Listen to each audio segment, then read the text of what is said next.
As-tu déjà témoigné de ton vécu des histoires de succès? Quelqu'un qui, exemple, avait un trauma XYZ, puis qui a vécu un succès, puis toi, t'es témoin de ça. Là, les mots là, de nos jours, faut les éviter, mais il a revenu à son plein potentiel de santé globale. Si tu regardes la société en général, le monde qui vont manifester, c'est-tu les mondes qui sont bien ou c'est les mondes qui sont pas bien? Ceux qui vont faire une manifestation, c'est parce qu'ils ne sont pas bien dans leur bien-être. Donc, ça va être des gens, des minorités visibles, comme ça peut être des Amérindiens, ça peut être des musulmans, ça peut être des catholiques, d'autres personnes qui vont manifester pour dire « je suis pas content, je suis pas d'accord, je veux pas », mais c'est les gens qui sont fâchés, qui sont... Les gens qui sont de bonne humeur, qui vont bien, ils n'ont pas tendance à s'exprimer. J'ai jamais vu une parade de personnes qui sont heureuses. C'est plutôt rare. Donc, les gens qui viennent nous voir, c'est rare qu'ils vont prendre le peine de se déplacer, venir nous voir, puis dire « Hey, wow, merci, tu me guéris » ou quoi que ce soit. Par contre, on a parlé tantôt d'énergie parce que je dépense beaucoup d'énergie, mais j'ai beaucoup d'énergie aussi des clients. Là, à peu près 4 ans, j'ai un jeune garçon de 10 ans qui est venu. J'ai évalué le garçon de 10 ans, puis tout ça. Je dis à sa mère, écoute, il y a une bonne tension au niveau de la cage thoracique, dans la zone du cœur, donc au niveau des côtes, muscles, diaphragme, cœur. Il y avait une bonne tension dans cette zone-là au niveau thoracique, du côté gauche. Je dis, je vais te faire un traitement, mais j'aime pas ce que je ressens. Je veux que tu ailles à l'hôpital si ça ne marche pas. Finalement, la mère est partie. Je n'ai pas de nouvelles. 2 mois après, j'ai vu la mère, puis elle m'a remercié parce que son fils, il avait une pathologie. Et il s'est fait opérer d'urgence. Si je n'aurais pas dit, il serait probablement mort. Ben, des fois, on fait des bons coups aussi. C'est pas toujours de... Oui, mais t'avais-tu fait ton intervention cette fois-là? Oui, j'avais dégagé tout. Okay, ouais, j'avais dégagé tout, mais j'avais bien averti la madame que si jamais ça ne va pas bien, j'en ai 24-48 heures, s'il n'y avait pas d'amélioration, c'est à l'hôpital. Puis, ça lui a sauvé sa vie. Un autre client, j'ai dit qu'il y avait un problème avec un rein, qu'il y avait une tension, des spasmes musculaires dû à un problème rénal. Quand on parle de problème, il faut toujours faire attention. Il y a on pourrait dire un dysfonctionnement, dans le sens que on ne sait pas si c'est une pathologie, on ne sait pas si c'est une pierre, on ne sait pas si c'est une maladie, on ne sait rien. On sait rien qu'il y a quelque chose qui se passe dans la zone rénale qui amène un espace de protection ou une faiblesse des mécanismes d'adaptation. Puis nous autres, on essaie de corriger ça, de redonner la mobilité, de retrouver une musculature normale, et ça ne veut pas. Là, on dit à un patient, bien, gars, écoute, moi, j'essaie, puis tantôt, ça ne veut pas. Il y a des fortes probabilités qu'il se passe quelque chose sur le rein. Va à l'hôpital, va faire vérifier. Le gars est venu me revoir le mois d'après, puis il y avait un cancer du rein. Ça fait qu'ils l'ont pris de bonne heure, ils l'ont opéré, puis ça s'est été réglé, il n'y avait plus rien, parce qu'ils l'ont pris de bonne heure. Oui, c'est ça. Il y a un autre client, à un moment donné, je dis, gars, écoute, il y a quelque chose sur ton rein, je ne sais pas ce que tu as. Il a été voir le médecin dit, t'as rien, retourne chez vous. Et on l'a traité pendant 1 an, puis à tous les mois, je dis, gars, écoute, j'ai beau faire ce que je veux, ça revient tout le temps à la même affaire. Ton corps me ramène tout le temps à ton rein. 1 an après, il a repassé des tests. Finalement, ils ont trouvé une pierre gros comme un 25 cents sur le rein. Ça a pris 3 tests, 3 radiographies avant qu'il voie la pierre. Donc, tu comprends que malgré les tests, des fois, le monde dit « Ah, j'ai fait tel test. J'ai passé une test pour mes intestins pour voir si j'avais un parasite. Puis, tout est beau, j'ai rien. » Non, c'est pas que t'as rien. T'as pas compris le principe. Le test médical dit que les tests qui passent démontrent rien. Ça ne veut pas dire que tu n'as rien. Ils ont fait des tests. Ils ne peuvent pas tout faire, les tests. Le système médical ne peut pas passer tous les examens. Il va prendre le sang au complet de ton corps. Il va prendre toutes tes urines. Il va prendre toutes tes selles. C'est impossible. À un moment donné, il faut être logique, sans compter le coût à travers tout ça. Oui. Donc, ils vont tester une coupelle de parasites dans ton intestin, mais ça peut arriver qu'un parasite, il faut faire attention aussi, c'est pas nécessairement un verre. Il y en a un parasite, j'ai un verre, j'ai un ténia, j'ai un verre de 8 pieds de long. C'est pas ça, un parasite. Ça peut être un champignon, ça peut être une bactérie, ça peut être un eucaryote. Il y a plein de choses qu'on peut avoir dans l'intestin. Ben oui. Donc, la science va tester certaines choses. Ils vont dire, nos tests nous démontrent que ça n'existe pas dans ton intestin, mais il peut y avoir d'autres choses. Puis une affaire super simple pour ceux qui ont mal au ventre, puis des fois qui ont beaucoup de diarrhée, de l'ail. C'est simple. Un produit simple. Les Indiens, dans le temps, c'est la première chose qu'ils faisaient quand quelqu'un avait une diarrhée, c'était de l'ail. Ils mangeaient de l'ail des bois. Puis ça réglait souvent des problèmes de dysbiose intestinale.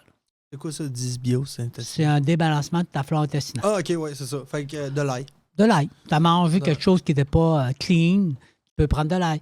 Puis quand c'était trop intense, les Indiens faisaient quoi? Ils prenaient du charbon. OK. Charbon actif, c'est du charbon de bois que tu ramasses dans un feu. Tu écrases, Puis tu mets de l'eau puis tu l'envales. C'est du charbon actif. Ah, je savais pas que c'était vraiment aussi simple que ça. Aussi simple que ça. Tu prends un morceau de charbon, tu l'émiettes, ça devient du charbon. Puis tu peux le prendre. Fait que tu te fais un feu, là, tu t'assures d'avoir du bon bois.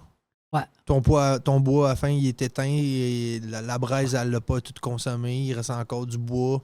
Mais c'est tout de la braise. Excuse-moi, c'est tout du Ton charbon. feu, il est éteint, tout est frais, mais tu as encore des morceaux noirs. Des morceaux comme une certaine grosseur. Tu peux l'émietter. Tu peux même le mettre dans ton eau. Si ton eau, tu vas dans le bois, tu as de l'eau, tu n'es pas sûr qu'elle est bonne, tu mets ton morceau de charbon dedans.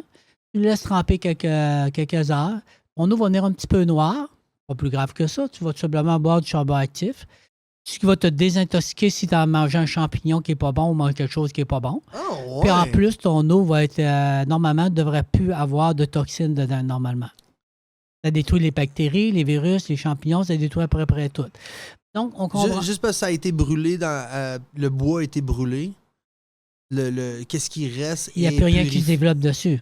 Les anciens camps qui se faisaient, ils prenaient une bûche, ils brûlaient la bûche d'un bord, ils viraient la bûche de bord, le côté brûlé, ils le mettaient à terre. La moisissure ne prend pas, les champignons ne prennent pas, il n'y a rien qui prend après le charbon actif parce que c'était un antidote. Ah, ouais. Ça fait que c'est pour ça qu'on brûle une bûche, on la vire de bord, on fait notre camp là-dessus, puis il n'y a pas de problème. Ton bois ne pourrira pas.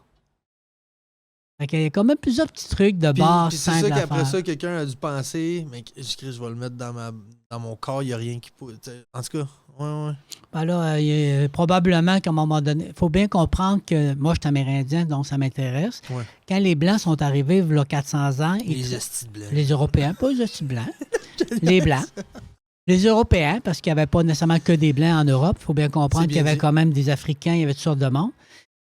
Donc, quand les Européens sont venus ici en Amérique du Nord, il y avait 3 thérapies. C'était les saignées, les coupaient.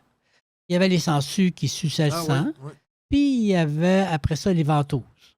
Donc, c'est les 3 types de thérapies parce que pour principe, pour eux autres, quand tu étais malade, ton sang bouillait. Si ton sang bouillait, ben, il y avait trop de pression. Il fallait faire couler le sang. Donc, c'est le principe un peu. Il te saignait, la sangsue, les ventouses. C'est toujours pour drainer du sang, concentrer le sang de façon à enlever la pression dans ton cerveau et dans ton corps. Les Amérindiens, dans cette période-là, traitaient avec 250 plantes différentes. Ouais. Les Amérindiens, quand ils se coupaient, ils prenaient leurs cheveux puis se recousaient leurs plaies avec leurs cheveux. Les Amérindiens mettaient de la gomme d'épinette sur une blessure qui était antibactérienne, antivirale. Ouais.